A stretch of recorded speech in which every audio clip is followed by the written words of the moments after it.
پشاور گل بہار کے علاقے مہک گارڈن کے مکینوں نے اپنے علاقوں میں صوبائی حکومت کے خلاف احتجاجی بینرز آویزاں کر دیے ہیں۔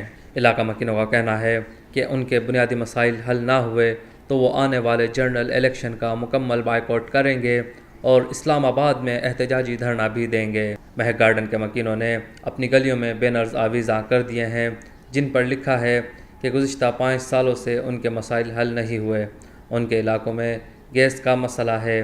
گیس نہ ہونے کی وجہ سے ان کو LPG گیس استعمال کرنی پڑتی ہے جو کہ مہنگی بھی ہے اور سلنڈر خطرناک بھی ہے جو کہ کسی بم کی طرح پھٹ سکتا ہے۔ علاقہ مکینوں کا کہنا تھا کہ ان کے علاقوں میں صفائی کا نظام بھی ٹھیک نہیں ہے جبکہ نالیوں کے اوپر کور نہ ہونے کی وجہ سے انہیں مشکلات کا سامنا کرنا پڑتا ہے۔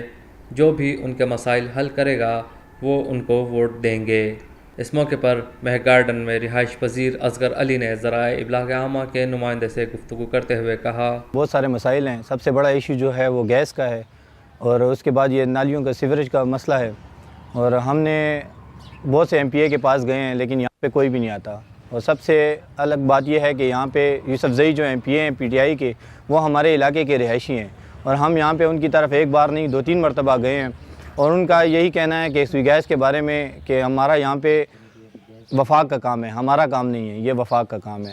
تو جب یہ وفاق کا کام ہے تو آپ نے ارباب رنڈی روڈ کے اوپر سوئی گیس کی پائپ ڈالی ہے، وہ پھر کن کا کام تھا؟ وہاں پہ آپ نے اپنے علاقے کو چھوڑ کے باہر کے علاقوں میں آپ کام کرواتے ہیں، تو اپنے علاقوں کی طرف آپ کی توجہ نہیں ہے۔ محمد نوید نے علاقے کے مسائل کے حوالے سے گفتگو کرتے ہوئے کہا، ہمارے ساتھ یہ سوتیلی ماں جیسا سلوک کیوں کر رہے ہیں؟ آخر ہمارا قصور کیا ہے؟ ہمارا قصور یہ ہے کہ ہم نے 2013 کے الیکشن میں تبدیلی کے نام پہ عمران خان کو ووٹ دیے ہیں۔ وہ تبدیلی یہ ہے کہ انہوں نے ہمیں تبدیل کر دیا، ہم پتھر کے زمانے میں ہمیں دھکیل دیا۔ سوئی گیس ہمارا حق ہے، بنیادی حق ہے، وہ ہمیں نہیں دیا جا رہا۔ بے شک یہ وفاق کا کام ہے لیکن ہمارا MPA ہمارے کیس کو آگے لے کے جائے گا تو وہ کام ہوگا نا۔ اب ہمارے MPA MNA یہ کہہ دیں کہ یہ وفاق کا کام ہے تو ہم پھر کس کے پاس درخواست لے کے جائیں؟ حکومت یہ جائز مطالبات نہیں تسلیم کرتی ہے تو ہم نے احتجاج کا سلسلہ شروع کر دیا ہے۔ یہ احتجاج آہستہ آہستہ وسیع ہوتا جائے گا۔ انشاءاللہ ہم اور لوگوں کے ساتھ اور وارڈوں کے لوگوں کے ساتھ رابطے میں ہیں، اپنے احتجاج کو ہم وسیع کرتے جائیں گے۔ فی الحال یہ احتجاج ہم اپنی گلی محلے سے شروع کر رہے ہیں، یہاں سے یہ وزیر اعلیٰ ہاؤس تک جائے گا، پریس کلب تک جائے گا، گورنر ہاؤس تک جائے گا، پھر بھوک ہڑتالی کیمپ لگائیں گے۔ اس کے بعد بھی اگر نہ ہوا تو انشاءاللہ ہم اسلام آباد کی طرف لانگ مارچ کریں گے۔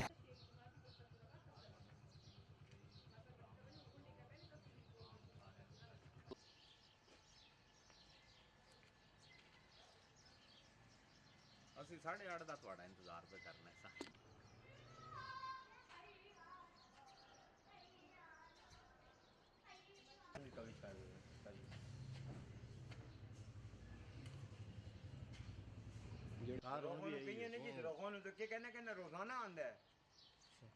پاکستان میں پہلی مرتبہ حالات حاضرہ کے مختصر مگر جامع پروگرامز، خبروں، تبصروں کے علاوہ دیگر سماجی، تجارتی، ثقافتی، تفریحی، معلوماتی، مذہبی، تعلیمی، صحت اور بچوں کے پروگرامز صرف TNN TV پر۔